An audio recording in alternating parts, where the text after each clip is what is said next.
পরম প্রেমময় যুগপুরুষোত্তম শ্রী শ্রী ঠাকুর অনুকূল চন্দ্রের আতুল রাঙা চরণে জানালাম আমার শতকোটি দণ্ডবৎ প্রণাম। আমার ভক্তপ্রাণ দাদা, ভাই, বোন, মা সকলকে জানালাম জয় গুরু। আশা করব ঠাকুরের কৃপায় আপনারা সকলে ভালো আছেন, সুস্থ আছেন, আনন্দে আছেন। মানুষের শরীরের অশুদ্ধতা কখনো ভগবানকে দূরে সরায় না, কিন্তু অন্তরের অশুদ্ধতা, অহংকার, লোভ, ঈর্ষা এগুলোই আমাদের আর ভগবানের মাঝে আসল দূরত্ব তৈরি করে। তাই শ্রীকৃষ্ণ ভক্তকে শিখিয়েছিলেন স্নান না করেও পুজো করা যায় যদি হৃদয় নির্মল হয়। আমরা জানি পূজার সময় শরীর ও মন শুচি রাখা একান্ত জরুরি। শাস্ত্রে বলা হয়েছে স্নান করে পরিষ্কার কাপড় পরে ভগবানের পুজো করা উচিত। কিন্তু একবার ভগবান শ্রীকৃষ্ণ নিজেই এক ভক্তকে বলেছিলেন, স্নান না করেও তুমি আমাকে পূজা করতে পারো। কিন্তু এই কথাটি কেন বলেছিলেন সেটাও আপনাকে ভালোভাবে বুঝতে হবে। তাই আজকের আলোচনাগুলো এক মনে শেষ পর্যন্ত শুনবেন। এক মহিলা ছোটবেলা থেকেই শ্রীকৃষ্ণের একনিষ্ঠ ভক্ত ছিলেন। তার বাবা ছিলেন একজন পূজারী। তিনি ছোটবেলা থেকেই তার বাবাকে পূজায় সাহায্য করতেন। তারপর তার বাবার মৃত্যুর পর তিনি পুরীর শ্রী জগন্নাথ দেবের মন্দিরের কাছে একটি ছোট্ট কুটিরে এসে বসবাস করতে শুরু করেন। শ্রী জগন্নাথ দেবের দর্শন ছিল তার নিত্যদিনের কাজ। তার কোনো সন্তান ছিল না এবং তিনি ধীরে ধীরে শ্রী জগন্নাথ দেবকে পুত্রের মতো স্নেহ করতে থাকেন। জগন্নাথ দেবের দর্শনের সময় নিয়মিত নানা রকমের ফল তিনি জগন্নাথ দেবকে নিবেদন করতেন। একদিন মন্দির থেকে বাড়ি ফিরে তার মনে হলো পুরোহিতের ভোগ ভগবানকে নিবেদন করার আগেই হয়তো ভগবানের খিদে পেয়ে যায়, আর তিনি যে ফল ভগবানকে নিবেদন করেন তাতেও হয়তো তার পেট ভরে না। ভগবানের প্রতি এমন মাতৃসুলভ মনোভাব নিয়ে ঠিক পরের দিন থেকে তিনি সকাল 3:30টার সময় ঘুম থেকে উঠে খিচুড়ি রান্না করতে শুরু করলেন।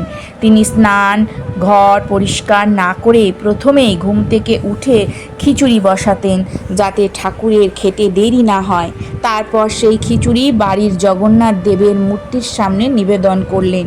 ঠিক সেই সময় এক কৃষ্ণাঙ্গ অতীব সুদর্শন বালক তার কুটিরের সামনে প্রবেশ করল এবং বলল, মা, আমার বড্ড খিদে পেয়েছে, আমাকে কিছু খেতে দেবে? এবার সেই মহিলা অপলব দৃষ্টিতে তাকিয়ে রইলেন সেই বালকের দিকে। তারপর তাড়াতাড়ি ঘরে গিয়ে তার জন্য একটি আসনের ব্যবস্থা করলেন। কিন্তু তিনি মনে মনে ভাবছিলেন যে এই বালককে সে কি খেতে দেবে। তখন হঠাৎ তার মনে হলো শ্রী জগন্নাথ দেবকে নিবেদিত ভোগ এই বালককে খেতে দেওয়ার কথা। তিনি তাই করলেন। মহানন্দে সেই বালক খিচুড়ি খেতে লাগলেন। মহিলাটি তার পাশে বসে হাত পাখা দিয়ে তাকে হাওয়া করতে লাগলেন। সেই প্রসাদ খেয়ে খুবই তৃপ্ত হলেন সেই বালক। এবার সেই বালক বলল, মা, প্রত্যেক দিন এই রকম খিচুড়ি রান্না করে আমাকে খাওয়াবে? এবার সেই কৃষ্ণ ভক্ত মহিলা মাথা নেড়ে হ্যাঁ বললেন। বালকটি এটাও বলে গেলেন যে এবার থেকে প্রত্যেক দিন সকালবেলা সে খিচুড়ি খেতে আসবে। এই বলে বালকটি সেখান থেকে চলে যায়। এদিকে সেই মহিলা আর সময় কাটে না। তার খালি মনে হতে লাগলো কখন আসবে সেই বালক, তিনি খেতে দেবেন তাকে, পাকার হাওয়া করবেন তাকে। পরের দিন ঘুম থেকে উঠে সব কাজ ফেলে ধরিয়ে দিলেন উনান। শুরু হলো রান্না। ভগবান জগন্নাথ দেবকে প্রার্থনা করে বলে, ঠাকুর, রান্নাটি যেন খুব ভালো হয়, তোমায় নিবেদন করব প্রথমে, তারপর বালকটিকে দেব প্রসাদ হিসেবে। যেন সেই বালকটি আজকেও অবশ্যই আসে ঠাকুর, শুধু 2 চোখ ভরে দেখব তাকে, তার সেবা করব, এতেই তার সুখ। গুনগুন করে তিনি ভগবান জগন্নাথ দেবের নাম জপ করেই চলেছেন। শ্রী জগন্নাথ দেবকে প্রসাদ নিবেদন শেষ হতেই হাজির হলো সেই বালক। বালকটিকে দেখে যেন তার ধরে প্রাণ এলো। আসন পেতে বসালেন তাকে, তার পাশে তাকে ভোগ খেতে দিয়ে পাখায় হাওয়া করতে লাগলেন। তিনি বালকটিকে প্রাণ ভরে দেখতে লাগলেন। কি মিষ্টি তার মুখখানা। তৃপ্তি করে খাওয়ার পরে বালকটি বলল, এবার আমি আসি। এই বলে সে প্রস্থান করতেই যাবে। ঠিক সেই মুহূর্তে সেই মহিলা তাকে স্নেহভরা গলায় বলল, কাল আসবে তো বাবু? বালকটি তখন বলল, হ্যাঁ আসবো। এরপর থেকে সে মহিলা প্রত্যেক দিনের কাজ হচ্ছে সকালে ঘুম থেকে উঠেই খিচুড়ি রান্না করা এবং জগন্নাথ দেবকে ভোগ নিবেদন করা, তারপর বালকটিকে খেতে দেওয়া।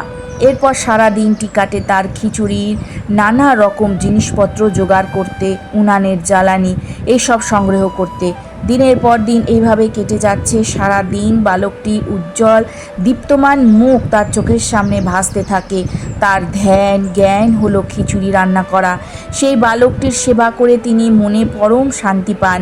এইভাবেই চলতে থাকে। এর ফলে দীর্ঘদিন ধরে তিনি জগন্নাথ দেবের মন্দিরে যাননি। একদিন মন্দিরের প্রধান পুরোহিত তার সাথে দেখা করতে এলেন তার বাড়িতে। তিনি জিজ্ঞাসা করলেন, এখন কেন মন্দিরে যাও না তুমি? এরপর মহিলা কথায় কথায় তার সারাদিনের কাহিনী বললেন। স্নান না করে, ধোয়া পোশাক না পরে শ্রী জগন্নাথ দেবকে প্রসাদ দেওয়ার কথা শুনে মন্দিরের প্রধান পুরোহিত অত্যন্ত অসন্তুষ্ট হলেন। তিনি তাকে বললেন, এরপর থেকে তিনি যেন স্নান করে পরিষ্কার পোশাক পরে তবেই রান্না করেন এবং তারপর যেন নিবেদন করেন। এতদিন বাসি কাপড়ে রান্না করে নৈবেদ্য নিবেদন করেছিলেন জগন্নাথ দেবকে। এটা অনুচিত হয়েছে ভেবে তিনি মনে মনে খুব কষ্ট পাচ্ছিলেন। তিনি খুব দুঃখিত ছিলেন, মনে মনে ক্ষমা প্রার্থনা করছিলেন জগন্নাথ দেবের কাছে। পরের দিন তিনি ঘুম থেকে উঠে ঘর দোর পরিষ্কার করে স্নান করে পরিষ্কার পরিচ্ছন্ন জামা কাপড় পরে রান্না বসালেন। অনেকটা সময় লেগে গেল, তার অনেকটা দেরি হয়ে গেল ঠাকুরকে নিবেদন করতে। অবশেষে এলো সেই বালক। তার মুখ শুকিয়ে গেছে ভোগের অপেক্ষা করতে করতে। সেই দিন প্রথমবার তার দেরি হয়ে গেল বালকটিকে ভোগের প্রসাদ খেতে দিতে। তারপর বালকটি কোনো রকমে দ্রুত সেই ভোগ খেলো। অন্যদিকে জগন্নাথ মন্দিরের প্রধান পুরোহিত ভোগ নিবেদন করলেন জগন্নাথ মন্দিরে, কিন্তু দেখলেন নৈবেদ্য থেকে সুগন্ধ আসছে না। তার মনে প্রশ্ন জাগলো, শ্রী জগন্নাথ দেব কি তাহলে গ্রহণ করলেন না নৈবেদ্য? তাহলে কি কিছু অন্যায় হয়ে গেছে তার? এই সব ভেবে মন্দিরের প্রধান পুরোহিত শ্রী জগন্নাথ দেবের কাছে বারবার ক্ষমা প্রার্থনা করতে লাগলেন। অবশেষে তিনি দেখলেন জগন্নাথ দেবের মুখে লেগে রয়েছে খিচুড়ি। ধ্যানে বসলেন, তিনি সব জানতে পারলেন। ধ্যান থেকে উঠে ছুটলেন সেই কৃষ্ণ ভক্ত মহিলার বাড়ি, সব খুলে বললেন তাকে। এটা শুনে খুব চমৎকৃত হলেন সেই মহিলা। আনন্দে তখন তার দু চোখ আর ধরে না। তাহলে বালকটি কি শ্রী জগন্নাথ দেব নিজেই ছিলেন? আনন্দে তার দু চোখে জল চলে আসে। পূজারীদের অনুরোধে এরপর থেকে প্রত্যেক দিন তিনি সকালে উঠে মন্দিরের রান্নাঘরে গিয়ে বানাতেন সেই ভোগ। তারপর তিনি নিবেদন করতেন শ্রী জগন্নাথ দেবের উদ্দেশ্যে। বালক ভোগে একটি গুরুত্বপূর্ণ পদ হচ্ছে খিচুড়ি, আর এই মহিলার নাম হলো কর্মাবাই এবং তার খিচুড়ি প্রসিদ্ধ হলো কর্মাবাইয়ের খিচুড়ি নামে। বাকি জীবন তিনি শ্রী জগন্নাথ দেবের খিচুড়ি রান্না করেই কাটিয়ে দেন। তিনি খুব অল্প বয়সে 1634 সালের 25শে জুলাই মারা যান। মন্দিরের অদূরেই তিনি সমাধিস্থ হন। তার মৃত্যুর সময় জগন্নাথ দেবের চোখ থেকে অশ্রুর ফোঁটা ঝরে পড়তে দেখেন পুরীর রাজা এবং প্রধান পূজারী। শ্রী জগন্নাথ দেব সেই দিন রাতে তাদের স্বপ্নে আসেন এবং বলেন অতীব প্রিয় কর্মাবাই প্রয়াত হয়ে তার মধ্যে মিশে গেছেন, কিন্তু এখন কে তাকে খিচুড়ি খাওয়াবেন? ভগবানের দুঃখ প্রকাশ করেন। পরের দিন পুরীর রাজা এবং শ্রী জগন্নাথ মন্দিরের প্রধান পূজারীর উপস্থিতিতে রাঁধুনিদের নির্দেশ দেন রাজভোগের, কর্মাবাইয়ের সেই খিচুড়ি রান্নার জন্য। তখন থেকে আজও সেই প্রথা চলে আসছে। প্রত্যেক দিন ভোরে শ্রী জগন্নাথ দেবকে নিবেদন করা হয় কর্মাবাইয়ের সেই খিচুড়ি। আজও যখন পুরীর জগন্নাথ মন্দিরের রথযাত্রা হয়, তখন রথের চাকা জগন্নাথ দেবের ভক্ত কর্মাবাইয়ের সমাধির সামনে এসে থেমে যায়। কিছুতেই সেই চাকা নাড়ানো যায় না। সবাই বলেন শ্রী জগন্নাথ দেব তখন নিজের প্রিয় ভক্ত কর্মাবাইয়ের সঙ্গে দেখা করতে যান। কিছুক্ষণ পর রথের চাকা আবার নিজের থেকে ঘুরতে শুরু করে। এমন ভক্তি যাদের থাকে তারাই ঈশ্বর দর্শন করতে পারে। কর্মাবাই কতটা ভালোবাসতেন শ্রী জগন্নাথ দেবকে এবং কতটা স্নেহ করতেন, তার এই অপার ভক্তির কারণেই ভগবান তার বাড়িতে এসে খাবার গ্রহণ করতেন। এখন ভেবে দেখুন, আমরা প্রতিদিন কি সত্যি ভগবানের সামনে আন্তরিক হৃদয় নিয়ে দাঁড়াই, নাকি শুধু বাহ্যিক নিয়ম মানি?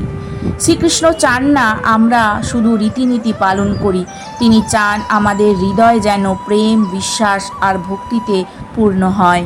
আজকের আলোচনাটি এখানেই শেষ করলাম। আশা করব আজকের আলোচনাটি আপনাদের ভালো লাগবে।